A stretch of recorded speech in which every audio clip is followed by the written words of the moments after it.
Jen. Sorry, Sarah. You know what? I'm going to say this. I'm not sorry. I'm not sorry. I'm not sorry either, but oh my God. Yeah. Well, Books That Blooded Us is going to include some things. Well, I think, you know what? This is welcome to Fated Mates, everyone. I'm Jen, pro cop, and JEHN. Look, you know what? Here's why I'm not sad, because there's so much to talk about this book. It's going to be amazing. Fine. Oh my God. Unbelievable. Introduce yourself, Sarah. I'm Sarah McLean. I write romance. I read romance novels. I have a story to tell related to both of those things in this book. Oh, yeah? Yeah. But this is season 2 of Fated Mates, and if you are just joining us, which we hope you are, perhaps you're a Black Dagger Brotherhood fan, or a J.R. Ward fan, welcome. Last season, we spent the entire season talking about Immortals After Dark, and we liked talking about romance so much that we decided to keep going. And this year, we're doing The Books That Blooded Us, by which I mean Jen and I have been reading romance novels since the dawn of time. Yes. And so we made a list of the 20 books that blooded us, 10 books from me and 10 books from her. And she picked this week's choice, which is Dark Lover, the first in the Black Dagger Brotherhood series by J.R. Ward, who, fun fact, went to Smith College, which is where I went to Smith. I went to school too. And one day I was in the alumni library and I looked her up I found her yearbook to look her up. And before she wrote Black Dagger Brotherhood, this will be surprising to a lot of you, she wrote Sweet Harlequins under the name of Jessica Bird. Yeah. Which I've heard they're great. They are. I don't know if I've read them. She's a very skilled writer. And it is whiplash. Yeah.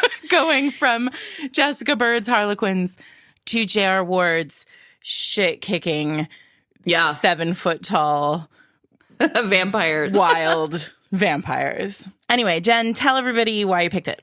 Okay, so you know what's really funny is I actually have not reread this in a long time. And Same.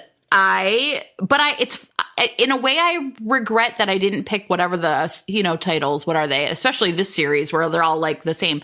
The second book, which is the one about Rage and Mary, is probably my favorite and one that I've read and reread a bunch of times. And I know a lot of people really love the third book, which is Zeta's book. But the reason I picked this one is because I actually feel like it's, it was the start of the journey, right? It's book number 1, but also I have a really funny story to tell about this book. So I'm going to start there because you had your story about reading it in geography, James Mallory in geography class. Mm-hmm. So here's my story. So I think I read this book probably in 2008. So I did not read it right when it came out. And what happened is at my school, I know you guys know I'm an English teacher. One of the first, at the beginning of the first meeting back every year, we would have this meeting where people would say what they read over the summer. Ugh. And judge each other. And I never really felt judged because I always read so many things. Well, because you were I read, the feminist treatise, whatever. Proust. Right, exactly. Nerd. So the first, I think this was my second year at my current school. And what happened is I didn't realize everyone had hated this meeting until all of, a lot of my friends were oh, it just feels so judgy, whatever. So I was okay, fine. I'm going to be honest this year then. And I remember talking about how I read Dark Lover. And everyone was what now? Wait, but this was 2000, I'm sorry, repeat that? 2008. Okay, so 2.5 years. Yeah, and and what I remember saying is I actually in the summer really at that point I think I was not on a romance only diet as I am post-election. And I was I read a lot of romance this summer, and one that I really thought was pretty wild and I really enjoyed it was this book called Dark Lover. And I remember talking about it, and At the end of the meeting, one of my English department colleagues was like, "Can I borrow it?" And I said, "Sure." Well done. And a new romance reader was born. Yeah. So I think part of the reason, though, it was really interesting to reread it because I have not gone back to read this one in so long, but it is propulsive, and a lot of us really cut our teeth on this series. And even though it reads so differently now, I still think it was a really interesting experience to go back and read it. I definitely read the Black Dagger Brotherhood before I read IAD. I did not read them concurrently. Same. Right? And so I think it's also a very different experience for me to go back and look at this series after the deep dive into IAD, because it's just never going to be as satisfying in the same way. It's not. And there are a lot of reasons why that I hope we get into over the next hour. I have like a list a mile long of topics I want to tackle. So here's my thing. So I wanted to just do a little bit of background. Jen and I just went through all the important vampire dates that we thought maybe would be valuable. So like when we're talking about Anne Rice, we're talking, and her sort of early vampire books, the Interview with the Vampire, that was the 80s, the late 70s, early 80s. Queen of the Damned was at the time like the biggest book, the biggest fiction, certainly. And if it's biggest fiction, it's definitely the biggest book of the year. In 1988, it shipped. I will confirm this. There's a great article that I will find and we will put in show notes. But it shipped first print run about 850,000 copies, which for those of you listening, just know it's as many as you think it is. Like it's a lot. That's a big number. And so that was that was 1988. And then the 90s brought us Vampires in the Media. Oh, yeah, big time. Between the movie versions of those Anne Rice books, the Bram Stoker's Dracula version. Blade is the one I really remember. Yep. Keanu Reeves. Oh, yeah. And then Buffy the Vampire Slayer. Yes. Brought us lady heroines, like badass girls who could fight vampires and save the world and themselves. And then in 2005, in September of 2005, we get the Black Dagger Brotherhood. And this is not exhaustive. There are other vampires in romance before this. Please understand that we are not saying like J.R. Ward was the first.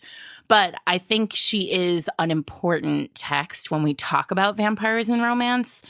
Certainly, she needs to be one of the top, like, 3 who we discuss when we talk about why vampires, why romance. And then in October 2005, a little book that some of you may have read called Twilight came out and blew the doors off. And then in March of 2006, A Hunger Like No Other came out. And that is book 1 of Kresley's IAD series.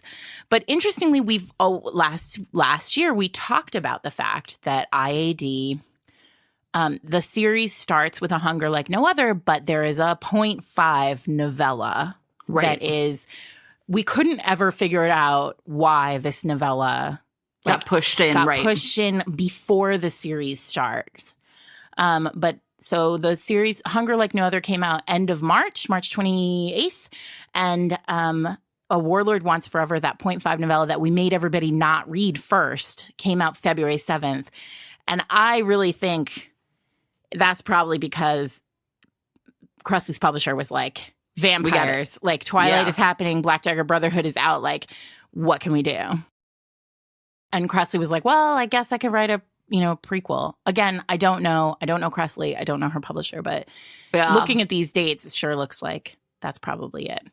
You know what else I'm going to do while you take over is look up Lindsay Sands' books and Janine Frost. So to me, this is like a really clear cut and really fascinating case of how that, like, we talk a lot about how romance iterates on society.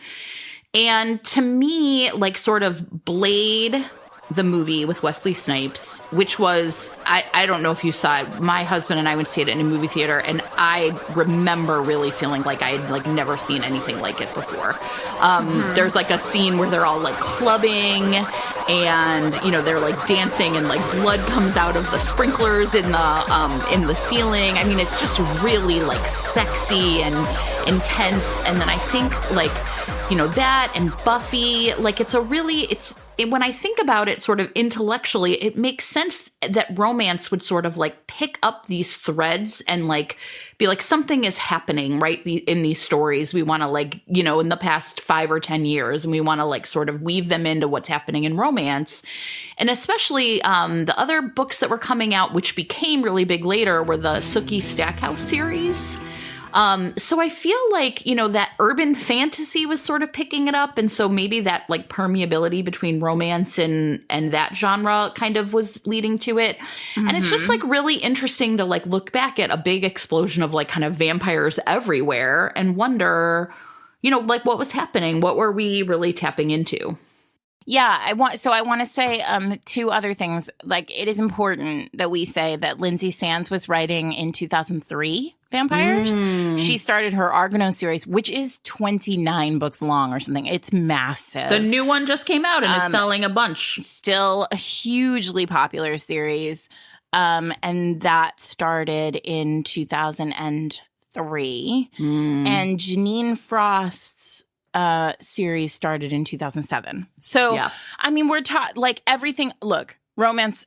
If you're a romance reader, you know that like when one comes out and hits big, suddenly like everybody's looking for how to ride the train. Of course. And I think, and every major publishing house is looking for their version of that thing.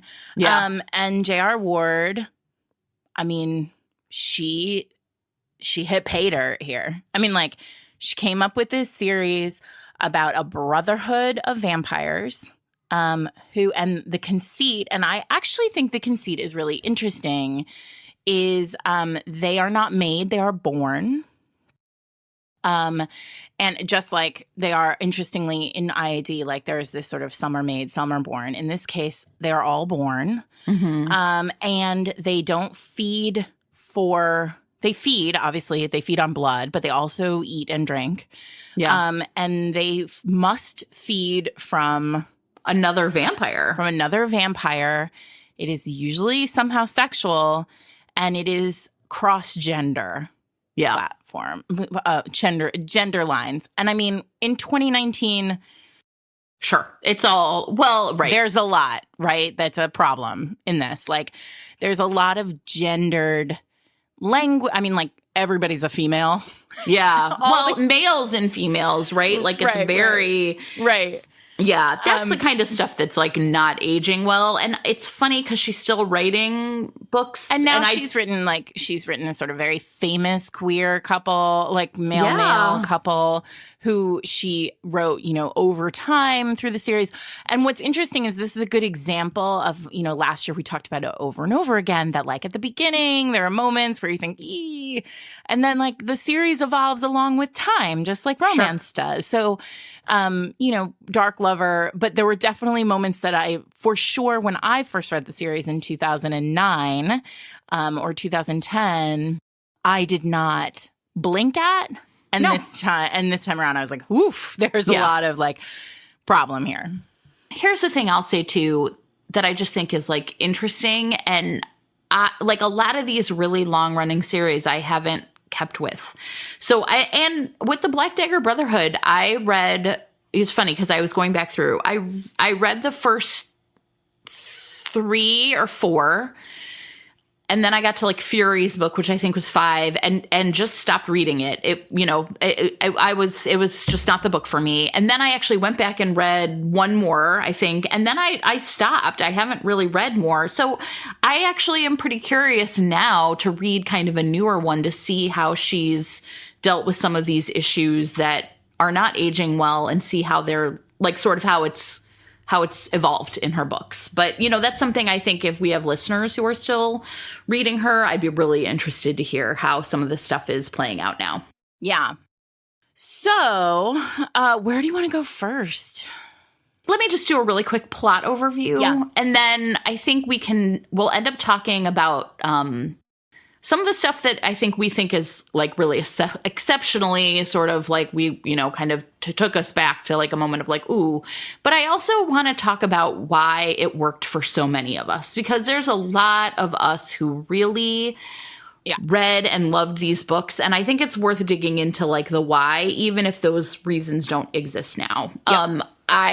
I found, I'm not going to lie to you, I reread Dark Lover this week. I reread Rage and Mary this week. Rage and Mary are so good. Oh, they're my favorite. And so I fell back into sort of rereading some of my favorite parts of it. And then that's, I think, sometimes what helps me figure out what it is that like really spoke to me in these books. So the Black Dagger Brotherhood is these like kind of mystical vampire warriors. They're like essentially they're regular vampires out there in the world, but the Black Dagger Brotherhood is essentially their like Navy SEAL team. Exactly. But instead of having to be trained for it, like they're a essentially Brotherhood of Dukes. Yes, exactly. I mean, right? It's always that in romance.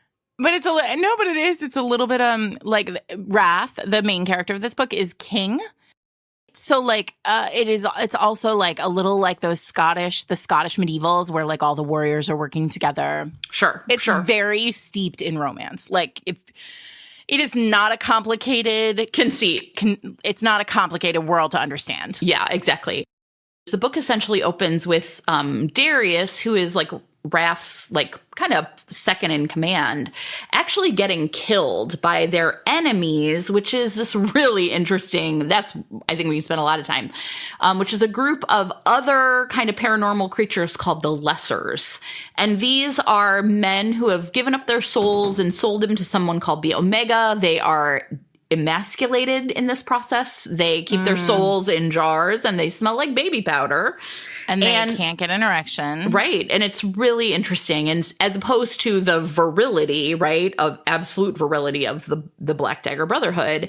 So anyway, Darius on his deathbed essentially has asked Wrath to look after his daughter, who's half human, but she's about to be 25 and approaching the time of transition, which is when people like really fully become vampires. And it sounds like a mess. Oh yeah, it sounds terrible, right? It's not like it's being like, blooded. It's like puberty in the extreme. Exactly, like 24-hour puberty.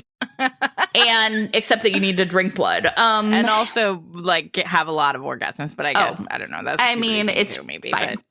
But. So he and Wrath, his intention is to say no, but when Darius dies, he feels like I have to keep this last promise. And of course, he falls instantly in love with her, pretty much. I mean, and it is along with their story of sort of falling in love.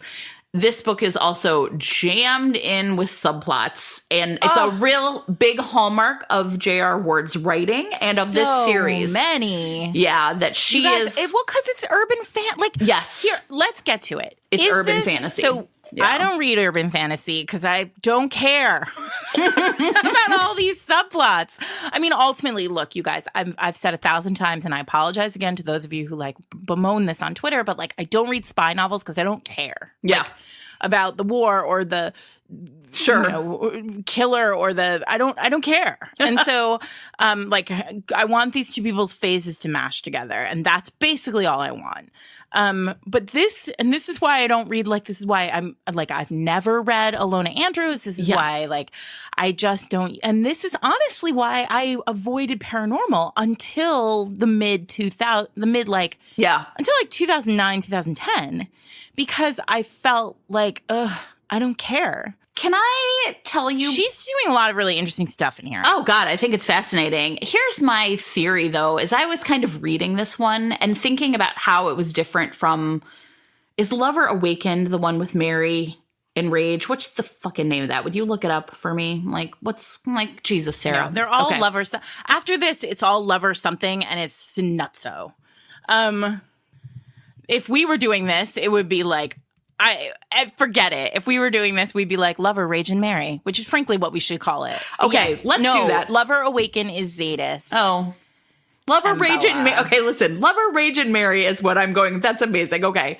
Here's the thing, though. Lover, Rage, and Marry is way more of a romance. And I wonder, you know what I found myself thinking as I read this? I wonder if they were like, this is a test balloon. And if people are really into the romance part, we'll lean that way in the future. And if people aren't, we'll go more the urban fantasy route. Okay, I have a theory. Okay. My theory, and it has to do with all those dates that I gave everybody at the beginning of the podcast, right?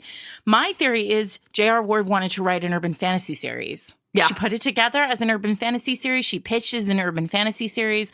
They had intended to look, the packaging even of that first one is very could be romantic suspense. It definitely is romantic suspense. It could edge even into just sort of thriller. It's a real hybrid. And what's interesting is she had come from romance. She changed her name. Mm-hmm. She was starting new. Yeah.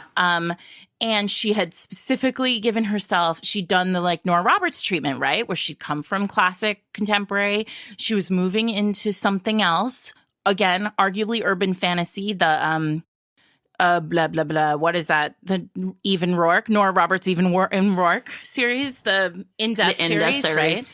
So, and In-Depth was designed for men. It was not for men, but to welcome men into the fold, right? And I think that's what was going on here, except nobody predicted that Twilight would be a juggernaut. Right, exactly. And then whoosh.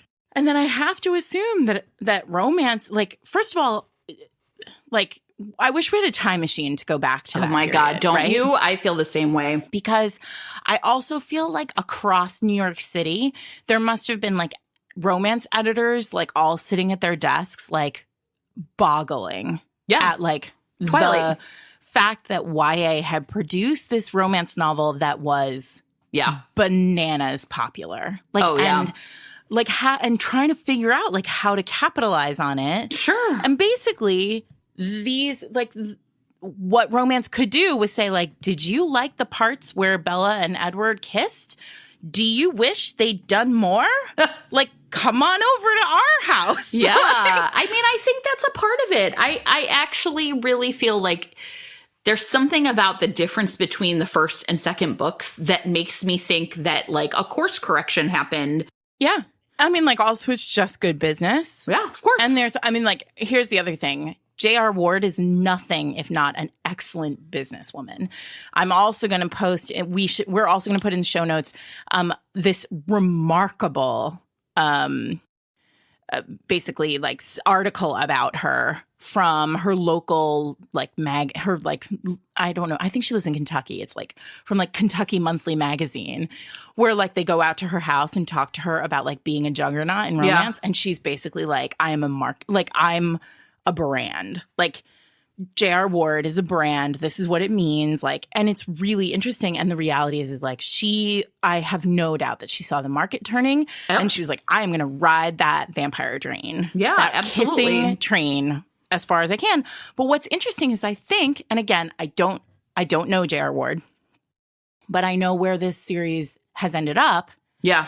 And I feel and it's still going on. Mm-hmm. And it's real urban fantasy now. Is it interesting? There's still romance, obviously, but it has such a different, it has a feel now in terms of world and writing. Yeah. That is much bigger than a romance novel. Yeah. And I think a lot of romance readers are still with her because they love her. Sure. But the books are not as purely romance anymore. Yeah. And so part of me wonders, did Jessica Bird, who invented Black Dagger Brotherhood 1,000 years ago because she, I don't know, maybe read a lot of urban fantasy, finally get the power to say, now I want to go back to my urban fantasy series? Yeah, I don't know. You know what I will say, though? And you obviously were there, too, at the Ritas. Her speech was so heartfelt. You could tell. It really was. Well, shit, I didn't do anything. I didn't think I'd win. Oh my God, this is happening. Okay, so I just am very, very grateful for RWA to bring us all here and for the judges, for my editor, Kara Welsh. This means more than you'll know. I've been in this business for so long, and I am still as grateful as I was the first day my first book was published. I was conflicted about staying nominated for some very good reasons. And I'm urging this organization, please, hear the people who are speaking and who need to be heard. And I'm sorry that I'm crying, I'm a fucking mess. Anyway, I believe in happily ever afters, and this is my happily ever after, so thank you so much. I really liked her so much at that moment. Yeah. You know, that she was really, it felt like someone who genuinely loved romance and cared about her readers. The community. Yes. And I was really I hope I didn't make it feel otherwise. Oh, when no, I was not at explaining. all. I really respect her, and I think I have never spoken to her, so I don't know, but she does feel like a really nice person. Oh, when you hear her speak. A very sort of honest person and authentic person. You should listen to the Wicked Wallflowers podcast, listeners, if you haven't, with her on, because she was a real firebrand. But I just found myself really feeling, because sometimes I feel so protective of romance that when people drift away from it, I'm like, come back, we love you. But I feel like in this case, I was like, that I'm just being a baby. Like, she loves romance. She loves, she's just doing what's right for her, and that's what everyone should do. But over the course, so she was nominated for a couple of Ritas this year, and she read all the Ritas. I did. All the Rita books. So my question is, were all the books she was nominated for romances? One was, and one I did not think really was. So the one that was, I think, in romantic suspense was one about two firefighters. That was the firefighter one. And to me, that felt... it did not feel like there was a romance in it, and they get together. So, but it really, to me, was not like the primary plot. But then the novella, which is, I think, what she actually won for. No, Paranormal. She didn't. It wasn't the novella. I don't. Yeah, no, because Minx Malone won that one. She won in Paranormal, but for a book that was a little shorter. But it's a Black Dagger Brotherhood, like a little book. Like it, So this is.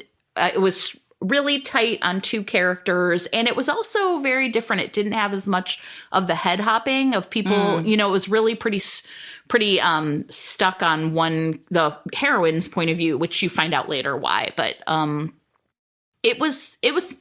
she's a propulsive writer. Yeah.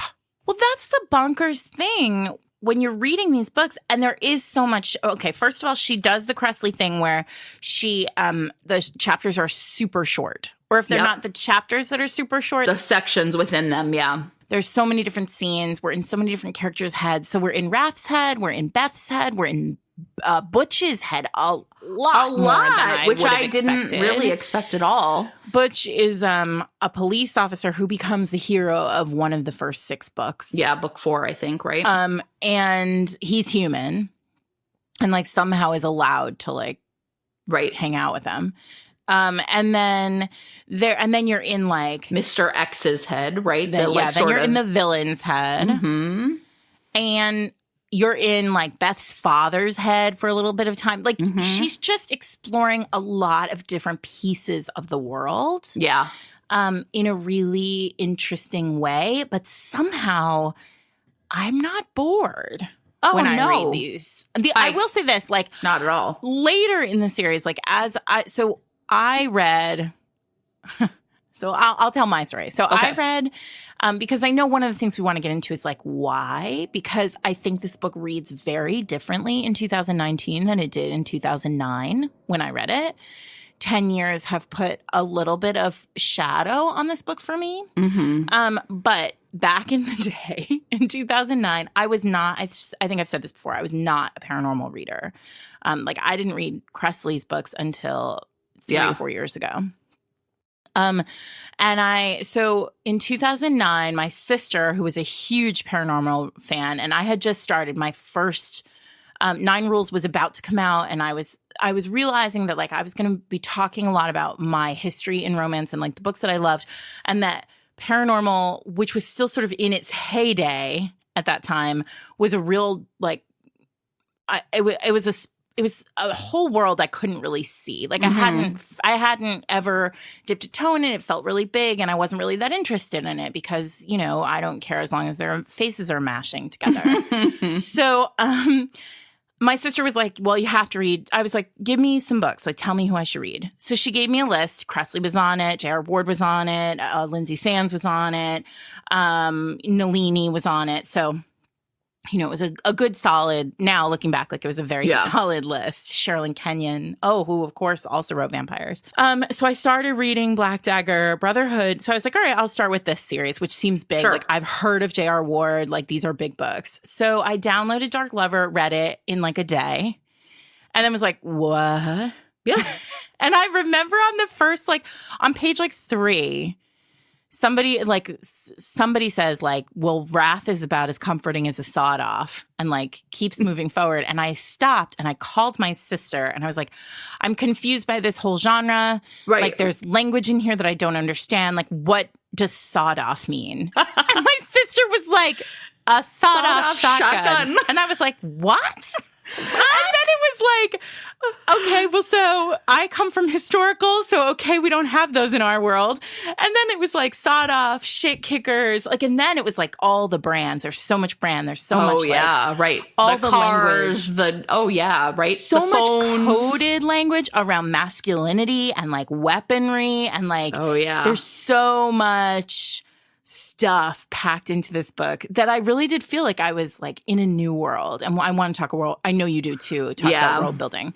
So then, so I was like, what? This is amazing. And then I was like, okay, I'm going to read the next one. And the next day I downloaded Rage and Mary, Lover, Rage and Mary. And I started reading that. And the third day I was going on a trip to England with my mom for 10 days.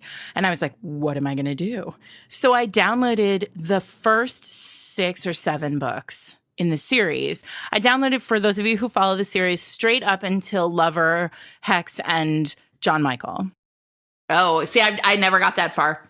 So, and I read them back to back to back to back to back all through my trip in England with my mom, like all through London. And the whole time my mom would go to bed and I would stay up late and read these Black Dagger Brotherhood books. And the whole time I was like, what is it that's so compulsive about these books? What is it that I can't stop reading them, that's making them so readable? And how do I write it in historical? Yeah. Like for me, it was like, I could tell that the DNA of this book was unputdownable. Yeah. And I was like, how do I translate this DNA to historical so I too can be J.R. Ward? And these books are the reason why the Casino series, my Casino series, was built the way that it was. Interesting. Yeah. I mean, that's the part that I think is really her skill as an author is really unmatched, I think, in the sense of like what she is doing to like pull people along through what is both a very complicated, a big world, a complicated world with like lots of elements that I think lots of people are going to like hook into different things and be like, oh, that was a part that didn't work for me, but I kept reading. That is a fascinating thing to me. How do you keep people reading past an attempted sexual assault of our heroine on page 4? These are books usually that I'm like, I'm done. Yeah, but the way she does that, it's interesting because it is. I wish that we had realized that. I know. I didn't realize either. I did too. Listeners, I'm sorry. I had forgotten that was there. Yeah. And like, I did too. And, it's 10 it's like 10 years ago. Sexual assault on the page was like often used as a plot device to like establish character or like do something like this. I did like that nobody saved her. She sort of saved herself. She saves herself, which sort of establishes the world that you're in. Like something different is going on here. But yeah, I hadn't remembered it, honestly. No, so I wish I had content warned it, but this is a good time for me to say the thing that I said to Jen we need to make sure we say every episode, which is over the course of Jen and I are reading along with you. Yeah. Right? We have in many cases not read these books in decades. So please, please, please, if you are someone who needs content warnings, Check if somebody Goodreads, tweets check- us yeah. a content warning, we're going to retweet it. Yeah, absolutely. So, if you've got one, please share and we will retweet it at Fated Mates on Twitter.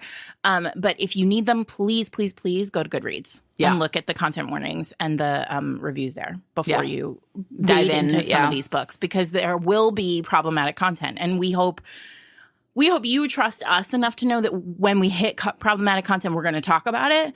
But I think the thing that, to me, that's really interesting, I mean, there's a lot of really interesting things about this book that like really worked for me. And I think one of the things that we talk a lot about, like the patriarchy and like sort of bringing down the patriarchy, like sort of what romance does and how it does it. To me, the thing that's fascinating about this book, and I kind of felt honestly the same way about Twilight, is it's like the patriarchal world exists and it's veiled and hidden from us, right? Like, and then Beth kind of enters into, and somehow the structure of the Black Dagger Brotherhood patriarchy is so much more, I don't know, it's like so much more in your face than sort of the regular world. it's really rigid. Oh, yeah. I mean, you feel punched in the face with like masculinity. Yeah, but toxic. Like, yes. Oh, yeah, for sure. But then I think part of it is something about like the secretive nature of that. Like the idea that this whole world was hidden from you, that you, like the reader, like Beth, is sort of coming into this thing we've never seen before and trying to uncover it. And then like not only uncover it, but find our place in it and then like pierce the veil of it, I think is what's really appealing about books like this. And like I said, I felt very similar about Twilight. Like that's sort of this, I don't know, like the hidden, that idea of like someone sort of the Alice in Wonderland feeling almost of like, oh my God, there's this whole other world that exists that I didn't know about. And I can conquer it, right? Like that. I think that's really primal. I don't know. Oh, I think that's incredibly primal. And I think it's something that we see over and over again, like brotherhoods of men, right? Homosocial community. Yeah. In romance is a real thing, right? Mm-hmm. It is, we see it in like the Stephanie Lauren Sinster novels and in My Casino series. Like there are, you can sort of point to dozens of romance series that are connected by brotherhoods of men. Yeah. Where these men have a kind of relationship with each other that is incredibly intense and like odd in the sense that like it's not common in real life to meet people who are so like deeply connected to a group of friends, especially men, right? And this is, I mean, I appreciate that I'm making a sort of very, broad assumption, but this is sort of I think this is why the reason why these brotherhoods sort of turn up in romance so often is because there's something very compelling about the idea of a group of men who talk to each other and like have girlfriend time. Right? Like with each other. And it's interesting because there is a great essay that I highly, highly recommend by Mary Bly, who is actually Eloisa James, but it is written by Mary Bly in the New Approaches to Popular Romance Fiction. We'll put links in the show notes. The essay is called On Popular Romance, J.R. Ward and the Limits of Genre Study. But as part of it, she talks about Dark Lover and about this kind of like appeal of the homosocial community of men for readers post 9/11. And I think I've talked about post 9/11 romance before. Mary wrote about it. I think this came out in 2012. And it's worth looking at if you're somebody who's like interested in the nerdy side of in like genre criticism of romance. It's really valuable, but she really digs deep on this kind of like what does it mean to be looking at a group of men, especially in this particular case, a group of men who are so masculine. Well, hyper masculine. Yeah. And to the point where they have all of these like foils in the text, right? Like the lessers, right? Who are like emasculated, right? In order to be their paranormal, and they have to. I mean, again, it doesn't read well in 2019, but like they have no, like, they are asexual, like they are, Yes. they are stripped of, all sexual pleasure, all like, they read like gender. I'll tell you what, they read like incels, right? Yeah. Like they hate women for being women. There's a very clear and uncomfortable, like they're targeting a transgender person who like works in the gym. They're smaller. Yeah. They're like, everything about them is like articulated in contrast to these massive masculine like warriors. And that means that and it's not even that they're like feminized. It's like they're infantilized. The baby powder thing it's fascinating. Really weird. Yeah, right? Because it's not, I mean, and that's the part that's like really interesting. It's not like the opposite of the Black Dagger Brotherhood is like femininity, because it's that it's like babiness. It's really, I don't know, it's really interesting. And I think the thing that also is interesting about these two like kind of groups, like the Lessers versus the Black Dagger Brotherhood, is that they're like, they each have like a holy kind of figure, right? And for the Black Dagger Brotherhood, it's the scribe virgin. And for the Lessers, it's the Omega, which is this like very evil like creature who appears on page only a little bit in a terrifying way. There's not really any explanation. It's sort of very classic. The most villainous villain is one you don't describe at all, because then we have to do all of the work. Right. And, but the scribe virgin is really an interesting, like, her, and I don't know, it's just really, really fascinating the way she talks about the way, Wrath actually goes up to sort of like see her in kind of like heaven. And, Darius is in the Fade with her and like talks about like how much she loves, like life and how she's sad that he doesn't experience that anymore. I mean, it's really fascinating stuff, but it also feels really, we talk a lot about like writing to the id. Like J.R. Ward, I think she's fearlessly just putting stuff on page. I mean, that's how it reads to me, as like, I like literally just fearlessly putting all this stuff on page and not even really worrying too much about what I think it's doing, because it's just all so compelling.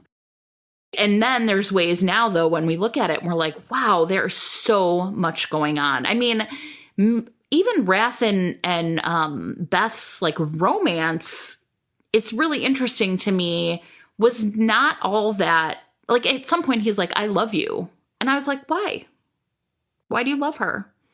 Yeah. And, right. In Lover, Rage, and Marry, I really felt like I believed in them as like a romantic partnership. Like that's so much more well developed. But in this one, I was like, but why? And but that's true of all of them, right? Lover, Rage, and Marry, Lover, Zadist and Bella, Lover, Butch and Marissa, Lover, Vicious and Jane. Oh yeah, right. One, I know there's a lot of controversy about Vicious and Jane, but I love that one. I did too. Anyway, but again, we're looking at a book that I think doesn't know quite what it's going to become. Sure. Right. I think so too. So it's one of those moments where like, I almost always feel like in paranormal romance, you have to read the first one. Yes. Because you have to read the first one. Right. But you really shouldn't ever read the first one. Right, exactly. Like I feel bad. I went out with Clayton and Aaron from Learning the Tropes the other day, and they had read A Hunger Like No Other on their podcast, because I said, like, I'd love to hear you guys do Cressley. Right.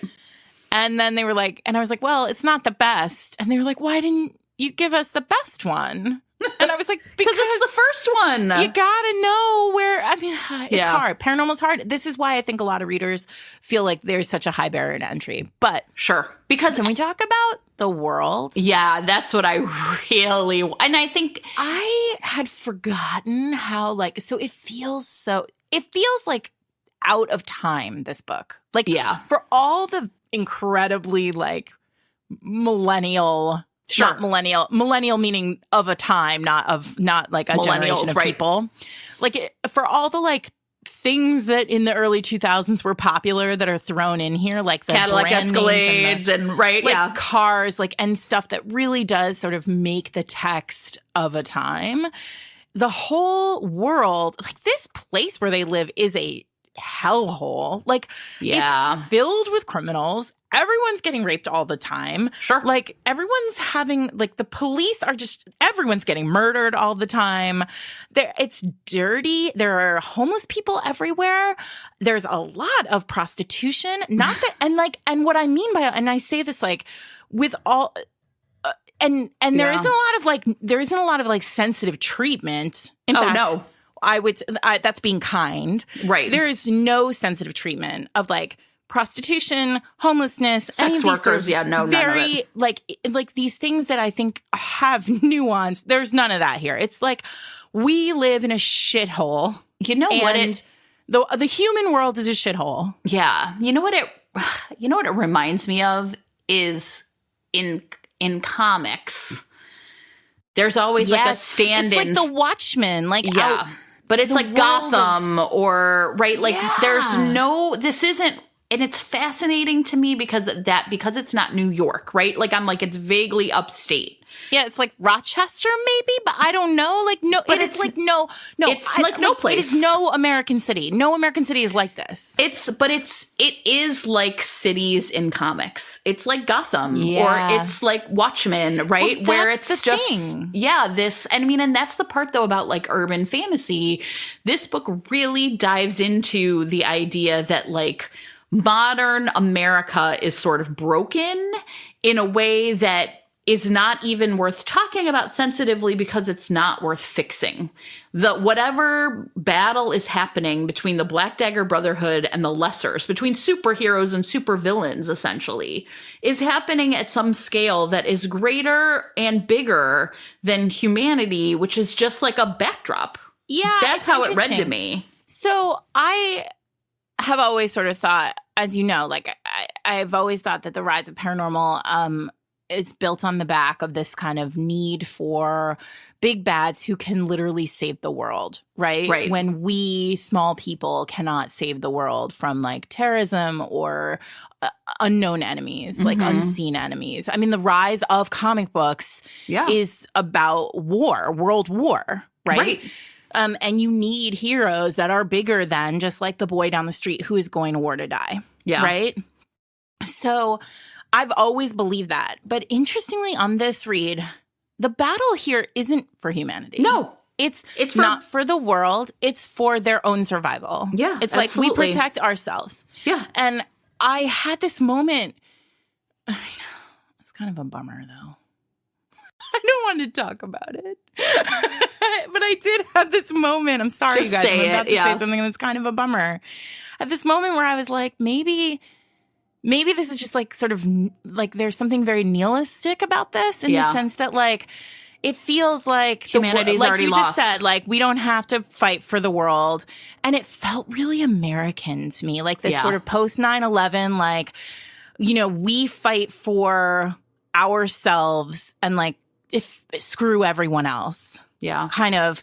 And I wondered, I had this moment where I was like, I mean, we were both at the Ritas. We heard J.R. Ward's. I don't know her, but I feel like I sort of vaguely understand her politics. And like, I wondered like if she was having this kind of conversation in some way, this like, what is masculinity? What is patriarchy? How do we talk about this? And then when you get to Lover, Rage, and Mary, right? Mary has cancer. Yeah. And Rage has to learn. That is a really classic, like, alpha hero arc where he learns to feel and care for something other than his own people. Right. Because he has to care. He learns to care for a human who's dying. Yeah. Right? Right. And so, like, but I think this book feels more dark. Oh, God, yes. Right. Anything I've read in a long time. And I was thinking too, like, to me, we were talking about like, is it urban fantasy or romance?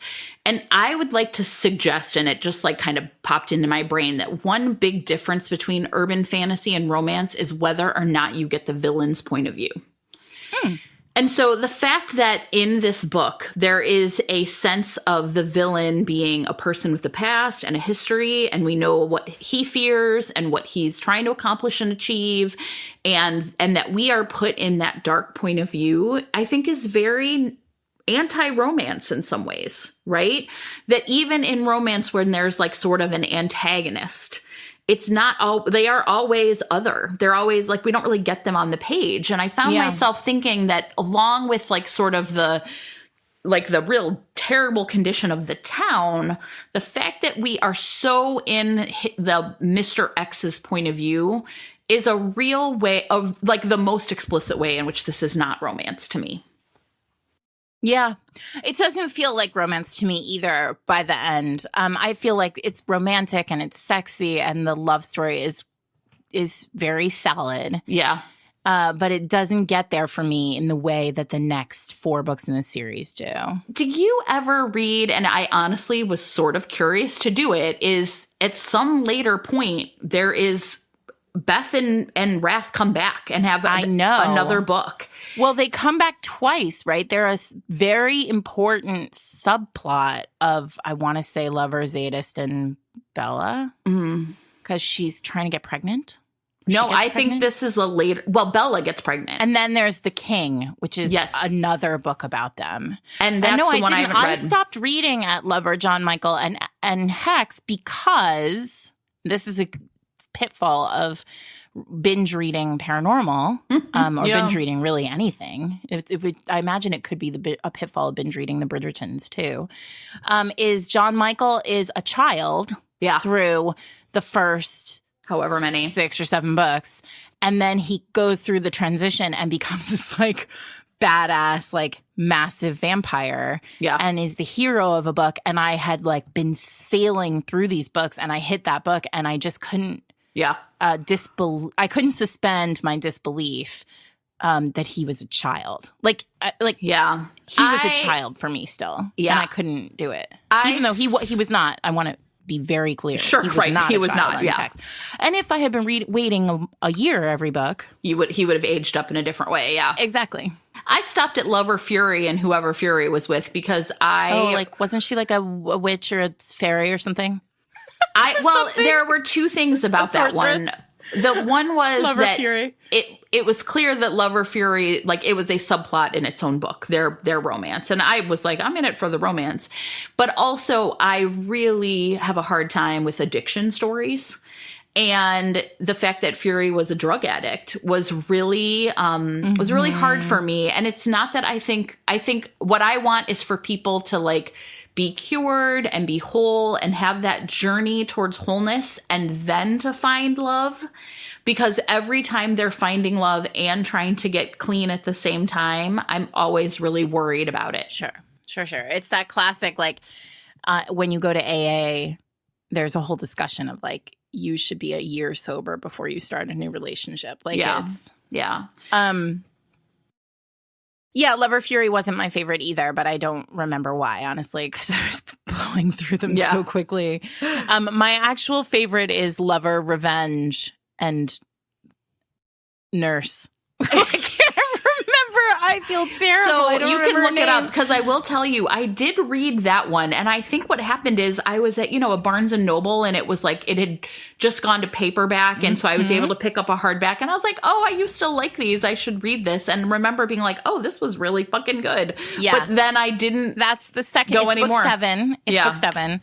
So book 8 is Lover Mine, and that's the one that I stopped on because that's Lover John Matthew. But Lover Avenge is Revenge and Elena. Oh yeah, EHLENA, and she is a nurse.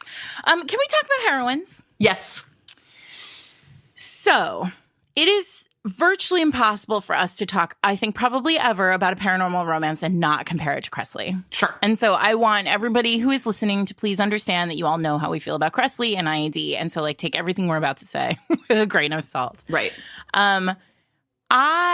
These heroines are, there's a line in the book and I was like, this has to be intentional. Let me just say, one of the things I found myself thinking was I really came up on Buffy the Vampire Slayer. Like that was like probably the first like vampire thing I ever really loved. Although I was in my 20s when I watched it probably. Yeah. And same, by the way, like it is my go-to comfort. Yeah. watch. And so to me, the the link from Buffy to IAD makes a lot of sense because I think Cressley's so much about strong heroines.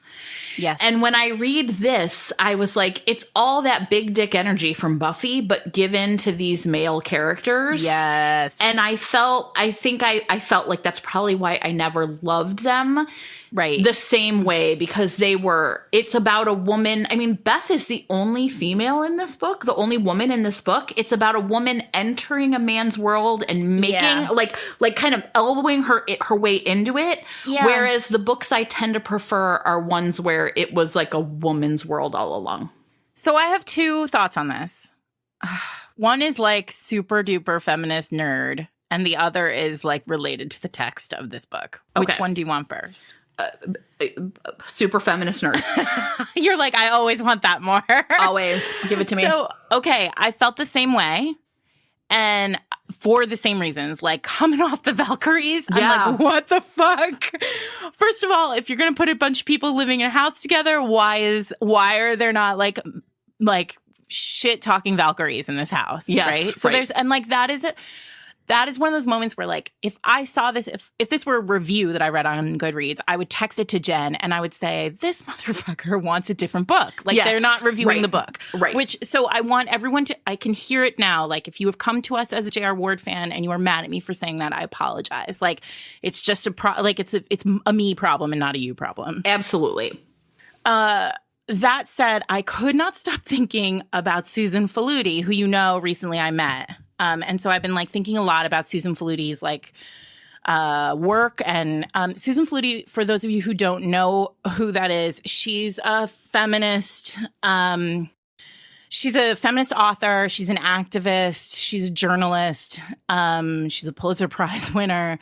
And she's written 3 or 4 books that are like sort of well-known, very sort of second wavy feminist texts.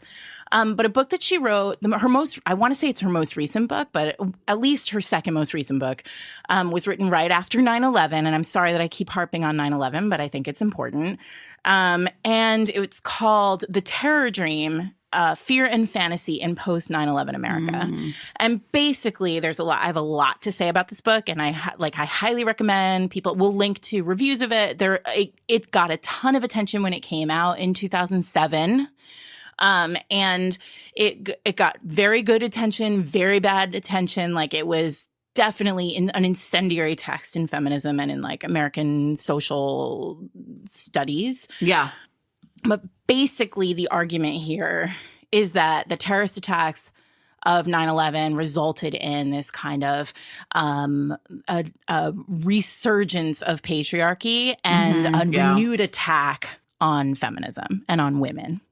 Especially on intersectional, like if you think about intersectional feminism, which like especially on women of color, especially on poor women, this sort of heroic figure that came to pass post 9/11, like is actually what she argues is it immediately diminishes women. Interesting. By virtue of being masculine, right? Like, right. So, and or, she talks arguing that masculinity then is the way to like repair or fix what has gone wrong. Right, like masculinity is the gender of war. It's the gender of safety. It's the gender of protectiveness. It's the gender of like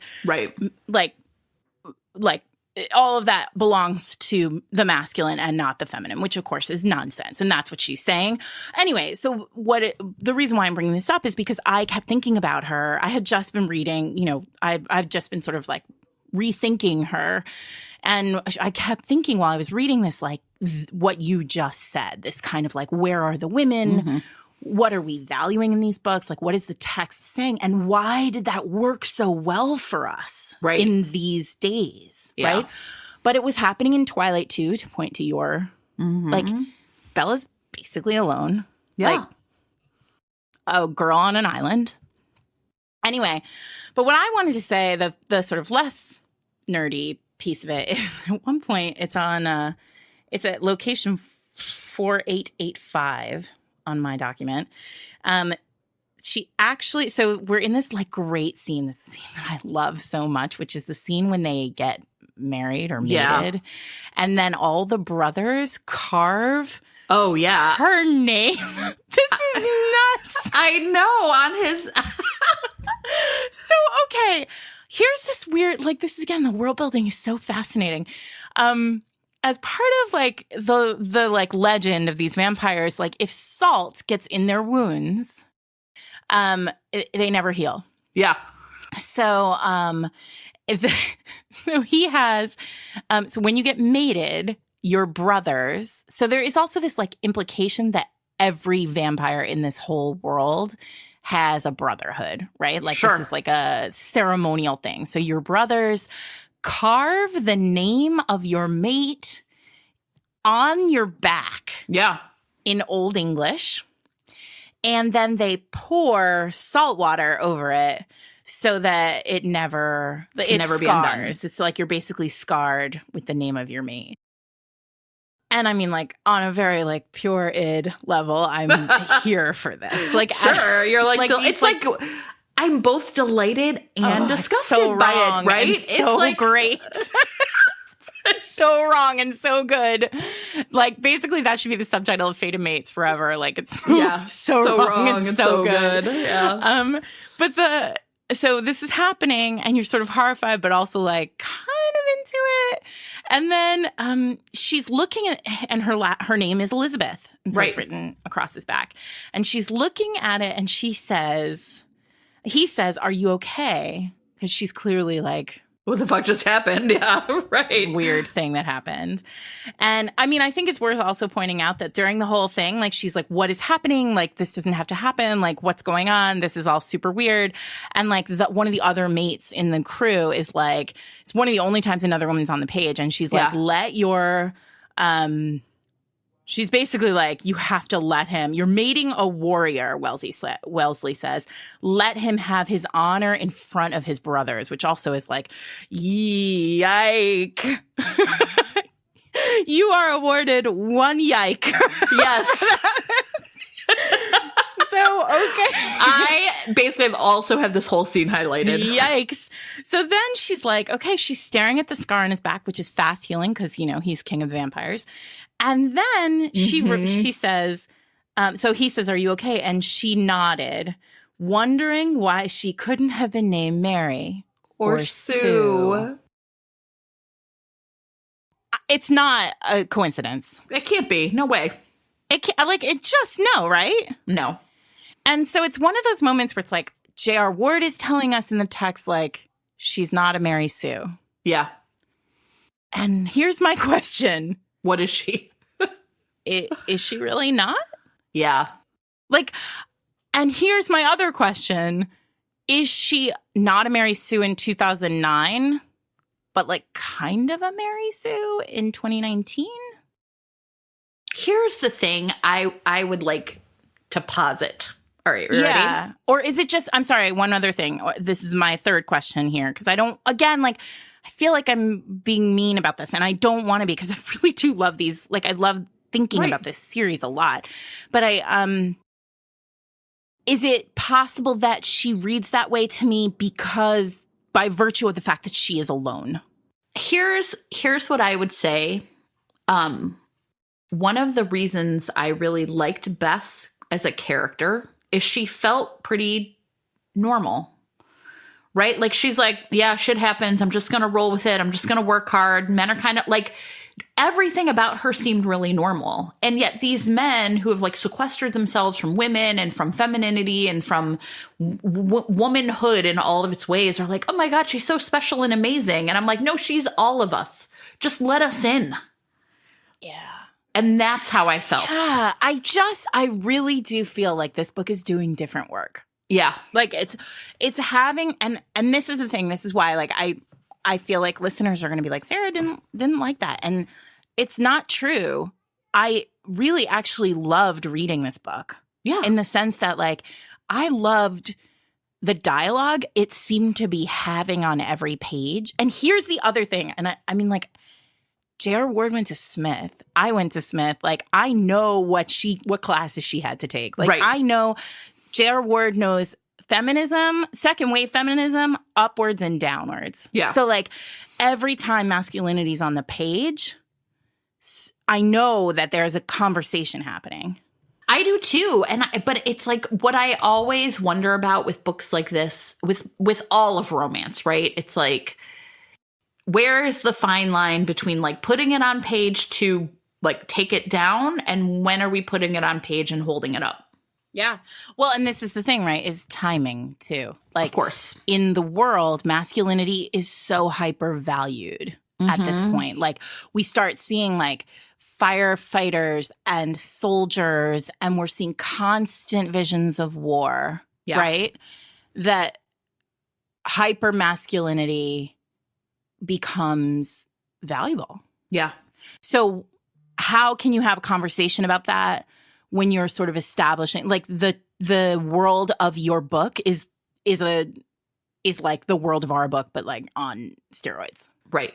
Literally. And but like, you know what else then I find like so fascinating about this book? Oh, and maybe it's not. I mean, really, I guess at this point we're just talking about like the series that we've read. It's almost hard to talk about this book all alone. So sorry, everybody. Is I think like many people that the natural, like what should have happened is that Butch should have ended up with Vicious. Clearly, J.R. Ward feels the same way. Yeah. There are two halves of a whole. At some point in a future book, they're like sleeping naked together in a bed, but like they're just friends. Like there's a constant sense of like they're not into each other, but like of course they are. And I just don't know. And like, again, like going back into the time machine, I think probably for as like big mainstream books as it is, to put like men being like tender to each other in a friendship way or in as lovers, like she does that. I give her a lot of credit for that. Yep. Same. And I think there is no question in my mind that she got there before readers did. Oh, because yes. Later she gives everyone Quinn and Blay. Yep. Right? And the reality is that Quinn and Blay is basically like Butch and Vicious fan fiction. Yes. Like, and so where we all kind of wanted Butch and Vicious to be the friends to lovers story we knew it could be, it ends up being like I think it feels like she's constantly pulling herself back from that. Yeah. If she was writing Dark Lover right now, I mean, she wouldn't write like Dark Lover the way it was right now, but I don't think it would have gone in the direction it did with some characters, right? Because I think it's, but then is it because she made the world in which it could exist now? I mean, I don't know. It's like really a fascinating kind of thing. And then as a writer, right, you have the moment where you're like, well, okay, Butch is not going to get Bella. Marissa is not going to get Wrath. So it makes sense that they would get each other. Yeah. That they would fall for each other. But like at the same time, you've got Vicious in the mix. Can we talk about Marissa? Because I really like her. I like her a lot. I like her a lot, and I really felt for her. Like, to me I was like, I don't, like, does anyone deserve her? No. Right? That's how I also felt. Feel like one of the things J.R. Ward does so beautifully in all of her books, I think, is she never drops a character. Like, every character that's true. Every character gets so much respectful attention. Mm-hmm. And it's why the books become bigger and bigger over time. Like, she never hesitates to give a character as much time as they warrant on the page. Yeah. And because she is so good at that, you end up with this incredibly, again, rich world full of these characters who all have possibility. Yeah. And Marissa is one of those characters for sure. Yeah, I mean, absolutely. I feel that way. Like, I feel that way actually about most of the heroines who come after this. Yeah. Like, I feel like for me, Beth is the hardest heroine for me to love. Because Mary has such like an intense personal story. Bella is like really working for it with Sadis. Like, she's healing him. She's doing a lot of emotional work. I love Jane, even though I know it was. I loved that she was a doctor and was like, fuck you, my work is important. Me too. And then she becomes the doctor for, the whole brotherhood.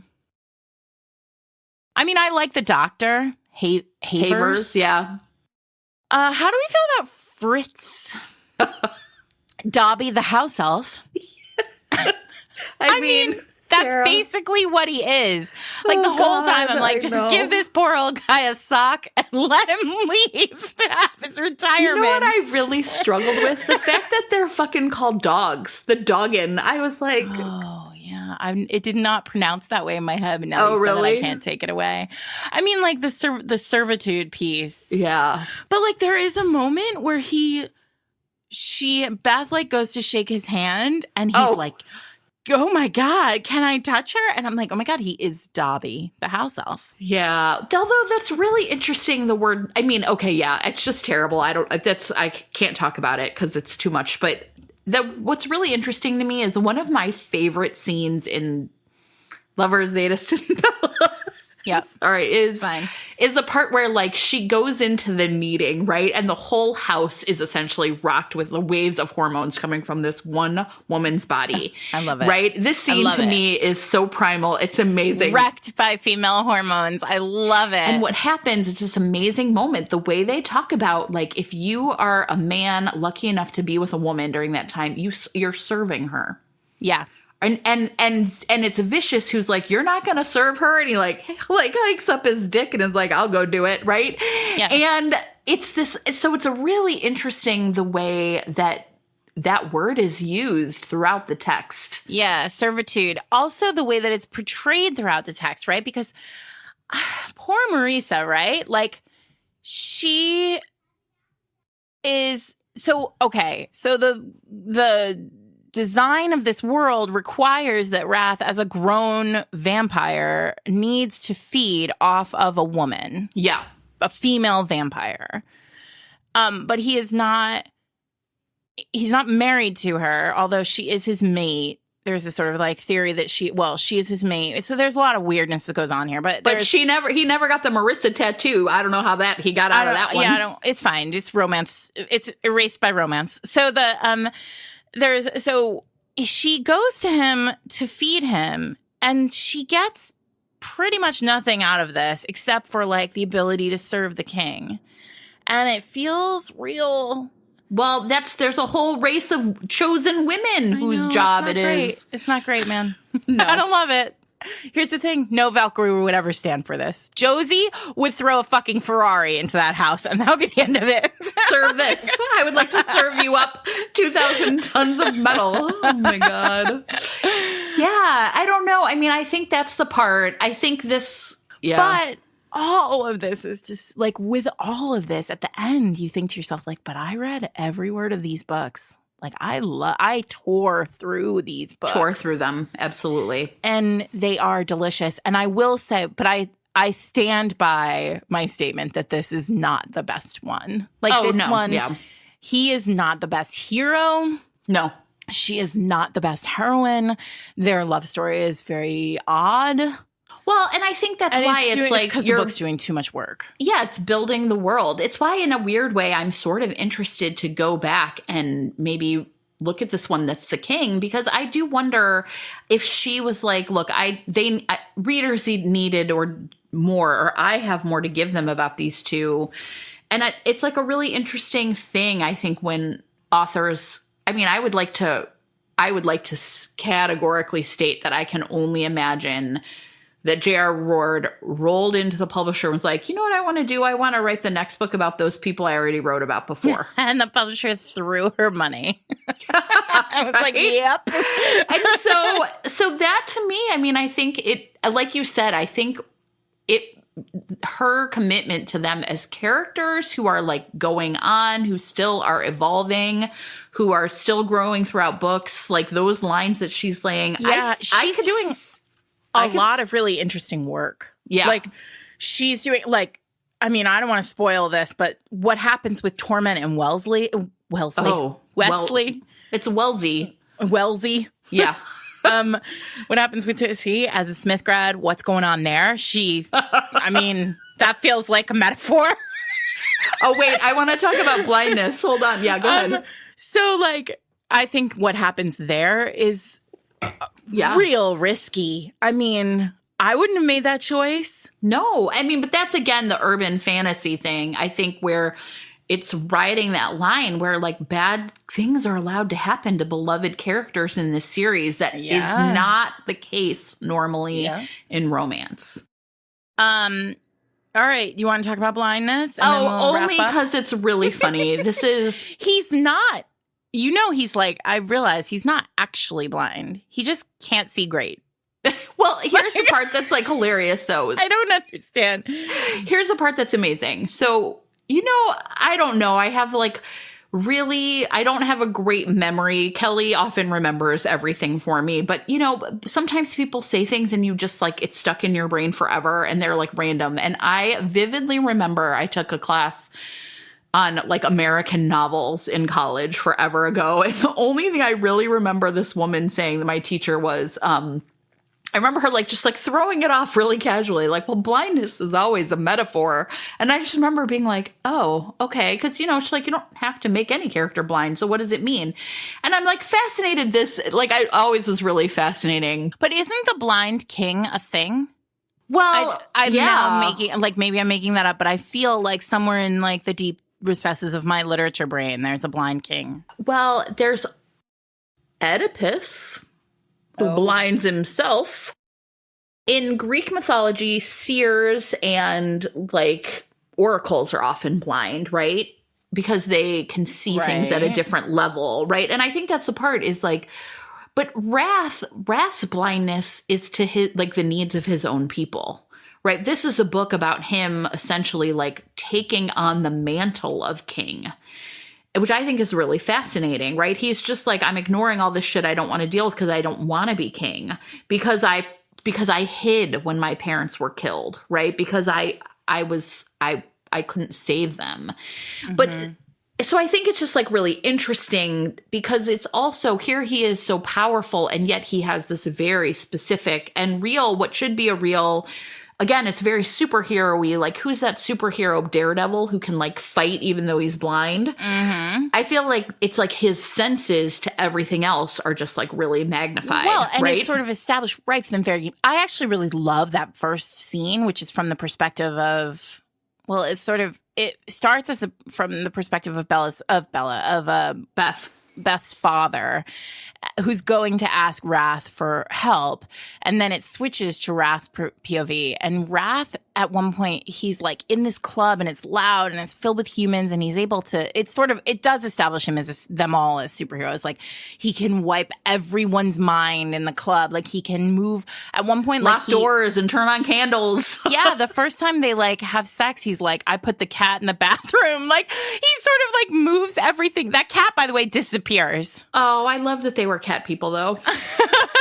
No, I know, but he's like from his mind, he like turned off the lights, put the cat in the bathroom, and then like locked all the doors in the house. And I was like, this is a very useful person to have around. I mean, so anyway, but what's amazing in that scene is like it's this writhing mass of humanity, and he's also like, I think part of the appeal of vampires, and I don't think we ever talked about this last season, is like there's a feralness to them, right? Like they're just basically animals.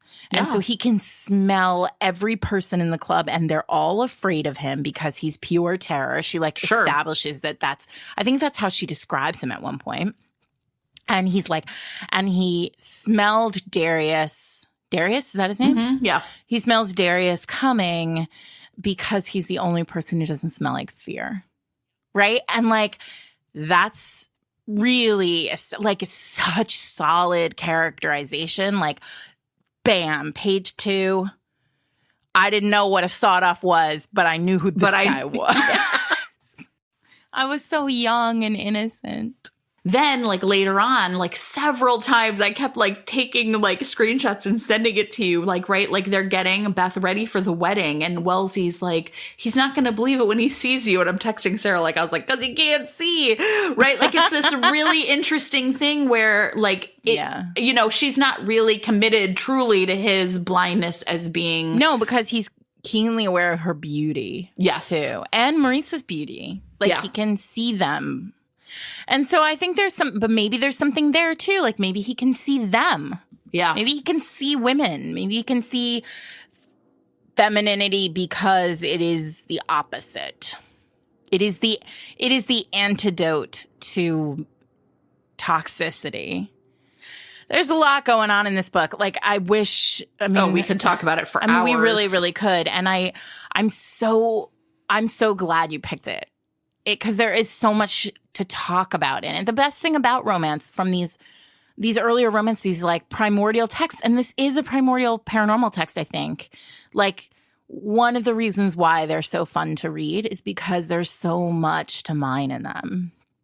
And I think paranormal especially brings that to the table. Yeah.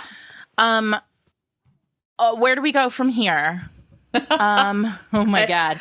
We're well over. So yeah. I want to say a couple things.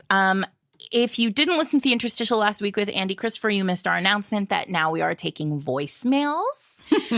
You will hear, if you stay tuned after the end music, the end credit music, the end music, you will hear some of your fellow Fated Mates listeners talking about the books that blooded them. Please call us and tell us the book that blooded you, and maybe you will be on a future episode of Fated Mates. Thank you to those of you who've already called in. There are already a lot of you who have called in. So we love that you are out there and that you exist in the world. The number is 646-450-3766. We do not put that anywhere other than here in our voices. Podcast. Yes. So yeah, because we don't want, anybody but you guys calling us. And so you can leave us a message at 646-450-3766. You can buy Fated Mates buttons from Best Friend Kelly. Yes. And you can listen. Oh, you can play Fated Mates Bingo. We will put links. Yeah, that's amazing. We will put a link in show notes to a fabulous reader made bingo cards for Fated Mates episodes, which I think is amazing and we're delighted by. Fated Mates is produced by Eric Mortensen. And what about next week? 2 weeks from now. Next week we'll have an interstitial, and 2 weeks from now we will be back. It will be officially, Jen. It will officially be our 1 year anniversary.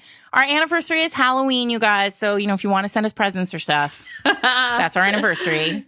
The first time we were ever in your ear holes. And so what will be the first episode of our second year in existence will be Priest by Sierra Simone, which a lot of you have already read because I've talked about it 1,000 times, but we're going to read it. It is the rule for the series. The rule for books that blooded us was that we wanted it to be books that taught us something about how romance could evolve and like what the romance genre could be. Yeah. And this is a big one for me. And I have not read it. So content warning. The hero is an actual priest. He is frocked. He has a flock.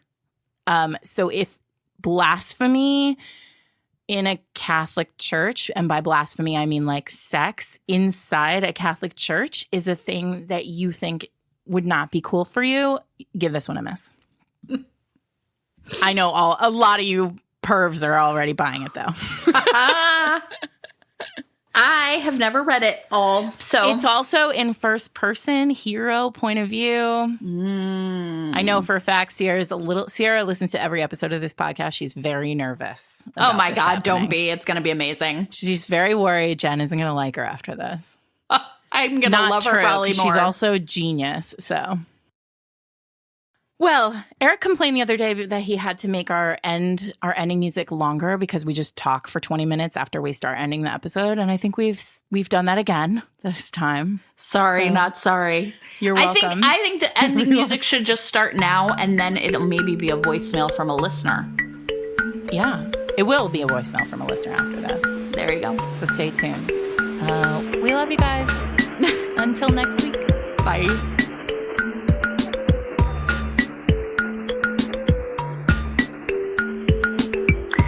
Hi, Fated Mates.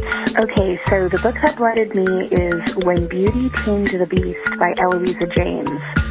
I read it when I was 32. It was my first romance novel. I had always been a reader, but I didn't read romance because of internalized misogyny and the patriarchy. But back in 2014, I was still a romance neophyte, and at that time, one of my dearest friends had just gotten a job as a professor at a university in New York, and he was gushing about one of his colleagues. He was telling me that I would love her, that she was an English professor, but also an historical romance novelist who had married an Italian knight, and she had amazing apartments in Manhattan and in Florence. So, of course, I'm like, who is this woman who's living this perfect life? And so he and I went to a bookstore, and I bought Eloisa James's book, When Beauty Tamed the Beast.